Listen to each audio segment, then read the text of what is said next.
Good evening, ladies and gentlemen of the multiverse, wherever you might be listening, on this Earth, some parallel Earth, or somewhere that has the videos but does not have the comics to go with them. My name is Rogue Convoy, and welcome to Day 1, Part 1, of the Defenders vs. Defenders tournament. So tonight I'm going to open round 1 with Luke Cage, and with that we're just going to dive right into it. So sit back, relax, put the tray tables up. I don't know why we're flying, but apparently we are. And let's head to Earth 616 and meet the man that we knew as Carl Lucas right off the bat, and just watch his rise and fall. Well, not really rise and fall, just more so rise. And so after that, I'm going to ask you guys to watch part 2 and then make your decision through Instagram, TikTok, Twitter. I'll put everything in the description, and we'll have a conversation and see who wins. And then whoever wins will reveal during the Daredevil / Arachnite video, and yeah, we'll go from there. So, Carl Lucas, who would eventually become known as Luke Cage, was born and raised in New York City, in Harlem, in the Harlem district of New York City. He is the son of Esther and James Lucas, and his father is a retired New York City police officer.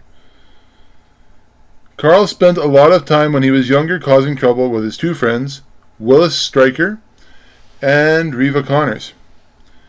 He became part of a gang known as the Rivals, along with Willis Stryker. They fought another gang known as the Diablos and did some small crimes, often on behalf of the leader of the Rivals, Sonny Caputo, or Hammer. So, just going to give a little bit more context here. Willis Stryker, we all know as Diamondback in this TV show. Again, we're not taking TV show into context here because the idea is that this should be comics versus comics. Carl spent a lot of time in juvenile homes as a teenager, and he had big dreams of becoming a racketeer in the city, but he had come to realize the realization that his actions had consequences and they were also hurting his family. This resulted in him in voicing his opinion about robbing a prince from the other side of the world. The two friends split on good terms after they fought over Carl's feelings about being insulted by a nickname given to him by Stryker.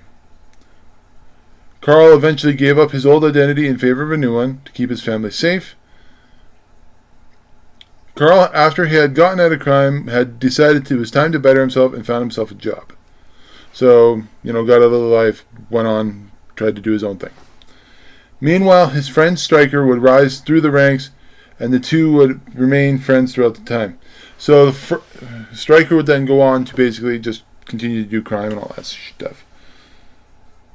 The life would eventually catch up with Stryker, and he was attacked by the Syndicate. And he was hurt in the process, but Carl was there obviously to save his ass. So Carl was there to basically save him and move on. After the attack, Reva, who we knew in the show was killed by Purple Man, or Jessica Jones I should say, was called to an end to the relationship between her and Stryker, but went to Carl Lucas for comfort instead. This was the thing that divided the two friends, as Stryker believed Carl was responsible for Reva leaving him. No, it wasn't responsible. He's not responsible for it. The fact is that the girlfriend left you because you're in crime, and she doesn't need that type of shit anymore. Stryker then planted some drugs in the apartment of Luke Cage, which he got off Cottonmouth's crew, and then he called the cops and told them, yeah, this is going on inside here. And after this, they sent him to Carl was sent to prison, but attempted to have Stryker killed. So he tried to have Stryker killed after everything was said and done by calling the Syndicate in to help him out. But their plan obviously failed. Reva, though, was killed during the attack. Carl had been distanced from his family for some time because his brother had become jealous of him, and the letters that he sent home never got there because, again, his brother's a dick and wants to be jealous. And Luke and the family thought they were both dead.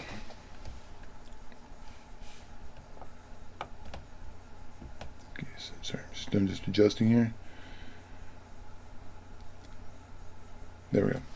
Carl had become immersed in the fact that his friend had betrayed him, and the fact that his father was dead. So basically, like I said, the brother did not like it, and he just said, yeah, no.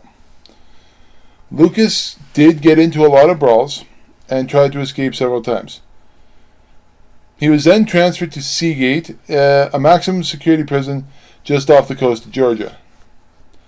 On the first day there within Seagate, he became the target of a racist prison guard, but that doesn't sound like the normal thing at this point.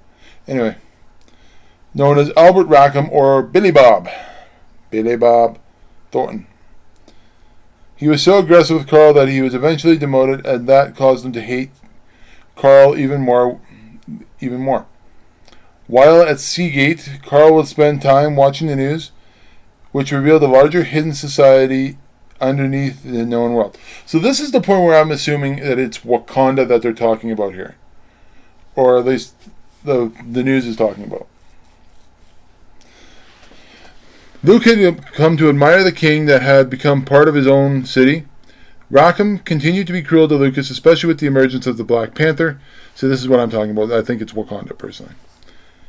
The doctor of the prison had been carrying out secret experiments and brought Luke on to the program because he was trying to recreate the super soldier process, which they had done previously. The doctor put Carl in a device which used an electrical field and used the organic compound, so basically used the body of the person. The doctor had left the equipment alone for a moment. Then the guard who had been trying to take Lucas out played with the machine in the attempt to kill him. However, the treatment worked too well as it gave Luke super strength and durability. Carl then escaped from Seagate using his new powers and made his way home. And he had an encounter with criminals which made him think he could use his new powers for money. Though Lucas was still wanted for the escape, he changed his name from Carl Lucas to Luke Cage. Now that he had been given powers, he wore a new costume and started his career as a hero for hire. He would use his powers to help people who could pay him. He had established himself as an office above a movie theater just down the street from where he was. Dr. Burstein, the one who created Luke Cage in the first place, opened a clinic in New York City and was assisted by Claire Temple. Now, if you remember, Claire Temple was the one played by Rosario Dawson in the show.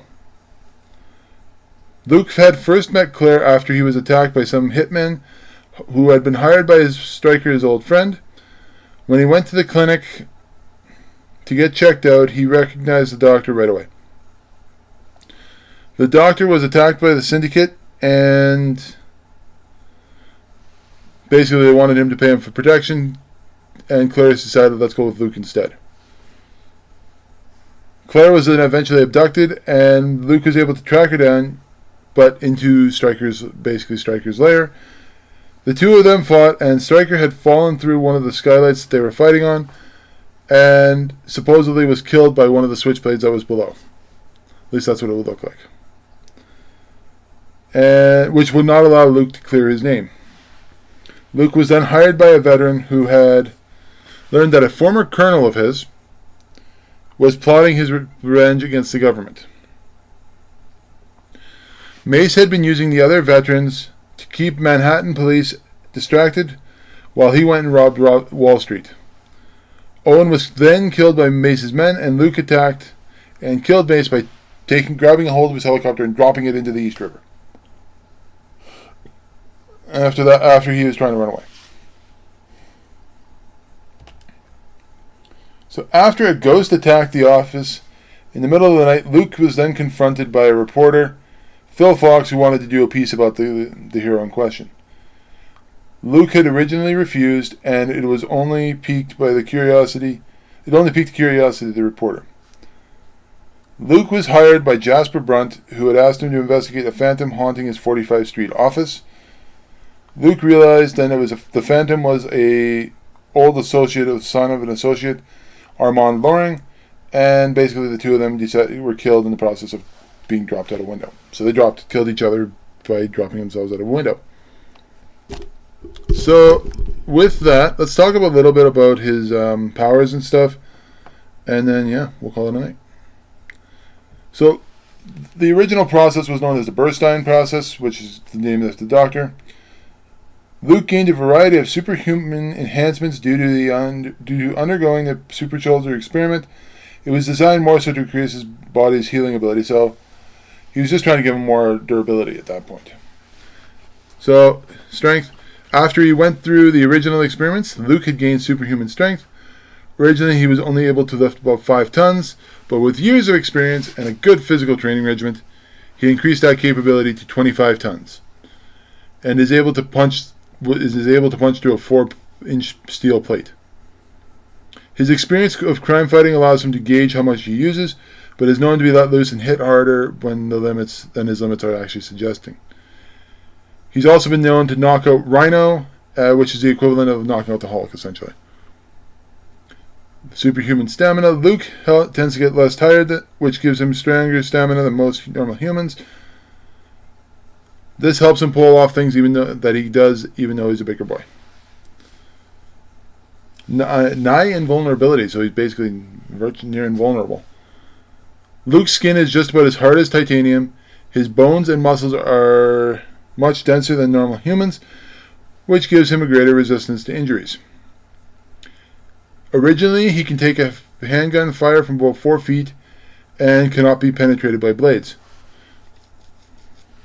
When he has to have surgery, though, they have to use a laser essentially on him to get the skin off, or whatever, or to open him up. I don't know why they didn't think that through in the show. He can take 1-ton shots, or about 150 pounds of blast with TNT, without getting hurt. He is able to withstand temperatures of extremes on both ends, so hot and cold, as well as electroshocks. In his current state, currently he's able to take gunshots at point blank range. And he can be lit on fire without suffering injuries. He has also withstood multiple attacks from other superhumans and fell from buildings which caused little to no injuries. So accelerated healing factor, so invulnerability protects him from damage. This just adds more on top of his. So if he's injured, it takes a couple days for him to heal, but he's fine. And he's also an expert combatant, a skilled athlete, strong speaker, and there's no known limit to his strength. So that was day 1, part 1 of the Luke Cage, with his abilities, his powers, and his history. So now I invite you to go check out part 2, because his opponent is unfamiliar to most people. So your voice is going to be the one heard throughout this tournament, basically saying, okay, whoever wins, wins, and whatever you vote on, you vote on. My opinion really doesn't matter, because like I said originally at one point, if this was my choice, Luke Cage automatically moves forward. Let the multiverse be your guide. Let it guide you and lead you to new and fun places. Check out part 2, where I will discuss the Soldier Supreme, and then, yeah. My name is Rogue Convoy, and this has been Ultimate Mayhem, Tournament Round 1, Part 1 of Luke Cage Edition. Thank you.